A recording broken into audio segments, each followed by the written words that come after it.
আসসালামু আলাইকুম। আজ আমরা আবার নতুন একটা বিষয় শিখব। ইলাস্ট্রেটর দিয়ে কিভাবে ট্রান্সপারেন্ট ব্যাকগ্রাউন্ড তৈরি করা যায়। আমি যদি এখানে লিখি ট্রান্সপারেন্ট ব্যাকগ্রাউন্ড,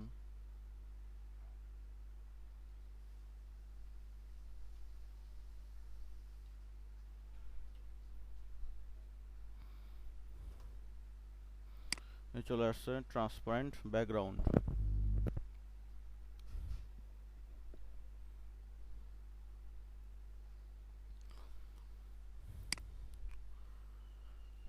আমার এখানে কিছু ট্রান্সপারেন্ট ব্যাকগ্রাউন্ড দেখা যাচ্ছে।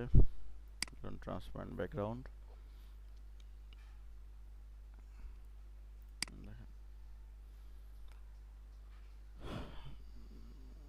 এটা হলো ট্রান্সপারেন্ট ব্যাকগ্রাউন্ড, দাবার কোটের মতো, একটা সাদা একটা কালো, একটা সাদা একটা কালো।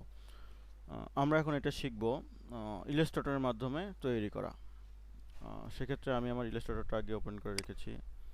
আচ্ছা, এখান থেকে আমি নতুন একটা ক্যানভাস নেই। এখানে ক্যানভাস না, এটাকে বলা হয় আর্টবোর্ড। ইলাস্ট্রেটরে বলা হয় আর্টবোর্ড। আমি আর্টবোর্ড নিচ্ছি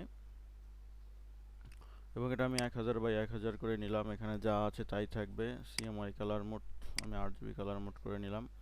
এটা আপনার ইচ্ছা, সিএমওয়াই করে নিতে পারেন, 8GB করে নিতে পারেন, সেটা আপনার ইচ্ছা। এরপরে আমি ক্রিয়েট করে দিলাম। আমার কাছে একটা ইন্টারফেস চলে আসছে। এটা কত? 1000 বাই 1000 পিক্সেলের একটা আর্টবোর্ড চলে আসছে।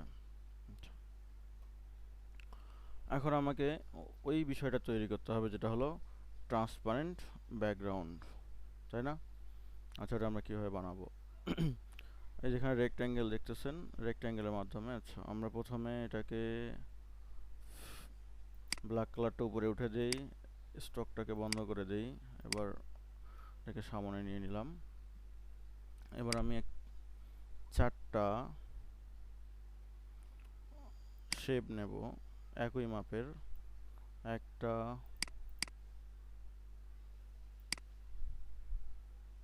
দুটা, এবং এই দুটাকে কপি করে আবার নিচে দিয়ে দিই। ব্যাস, 4টা। এখন আমার এটাকে আমি হোয়াইট করে দেব। হোয়াইট করে দিলাম। এইটা সিলেক্ট থাকা অবস্থায় আইড্রপার টুল নিলাম। ব্যাস, এখন এই পুরাটাকে সিলেক্ট করব। সিলেক্ট করার পরে এখানে সোয়াস আছে, সোয়াস, এইটা সিলেক্ট করার পরে সোয়াসটা ওপেন করার পর আমি এটাকে ড্রাগ করে ঠিক এখানে ছেড়ে দেব। ব্যাস, তাহলে আমার এটা হয়ে গেছে। এখন আমি কি করব? এই যেখান থেকে এই যে সাদা আছে, এখান থেকে আমি যেটা দিয়েছিলাম সসে, এটা সিলেক্ট করে নিলাম। এটা অলরেডি সিলেক্ট হয়ে গেছে।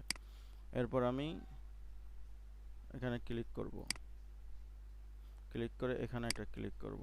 এখানে যে পিক্সেল আছে এই পিক্সেল না নিয়ে আমি বোর্ড নিয়েছি 1000, ক্যানভাস নিয়েছি 1000, আর আমার হাইট ওইটা 1000 নিয়ে আমি ওকে করে দিলাম। এখন এটা হয়ে গেছে। এখন এটাকে আমি বোর্ডের সঙ্গে, আমার ক্যানভাসের সঙ্গে মিলাইয়া দিই। 1000 বাই 1000-এ মিলাইয়া দিছি।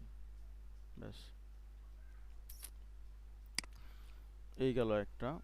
আর এটাকে যদি আমি সুন্দর করতে চাই তাহলে কিভাবে সুন্দর করতে পারি, তাই না?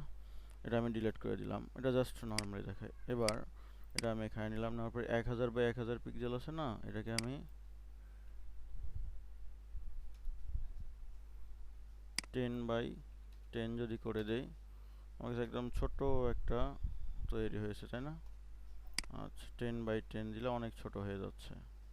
ওকে, এটা আমি ডিলিট করে দিই। আমি আর একটু বড় করে নিই।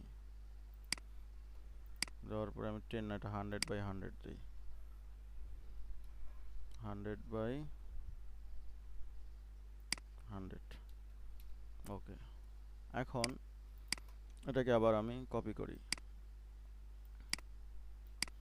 আবার ওকে, এটাকে আমি আইড্রপার টুল এখান থেকে কালারটা নিয়ে নিলাম এবং এটাকে সিলেক্ট করে আইড্রপার টুল এখান থেকে কালারটা নিয়ে নিলাম। ব্যাস, হয়ে গেছে। এটাকে আবার সিলেক্ট করি, করে আমি এখান থেকে যে সসের ভিতরে ছেড়ে দিই। এখন আমি এই যে উপরে যেটা আছে, এখান থেকে আমি এই সেকেন্ডটা নিয়ে নিলাম। ওকে, এবার এটা সিলেক্ট করলাম, এখানে নিলাম 100/100 তো আছে, এটার সঙ্গে আরেকটা 0 অ্যাড করে দিই, ইন্টার চাপ দিলাম। এবার দেখেন আমার এটা হয়ে গেছে। ব্যাস, এটা মাপ টু মাপ থাকলো এবং ঠিকভাবে সবগুলো প্লেসে বসে গেছে, দেখতে পাচ্ছেন, এই আর কি। এবং এটাকে যদি আমি অপাসিটি কমায় দিই তাহলে আমি দেখতে পারবো যেটা আমার ওই রকমই হয়েছে। এটা আমার ইচ্ছা মতো আমি অপাসিটি ছোট বড় করে নিতে পারি। এটা আসলেই খুব সহজ এবং খুবই সহজ একটা বিষয়। আপনারা কয়েকবার প্র্যাকটিস করবেন, তাহলেই পুরো বিষয়টা ক্লিয়ার হয়ে যাবে। আজ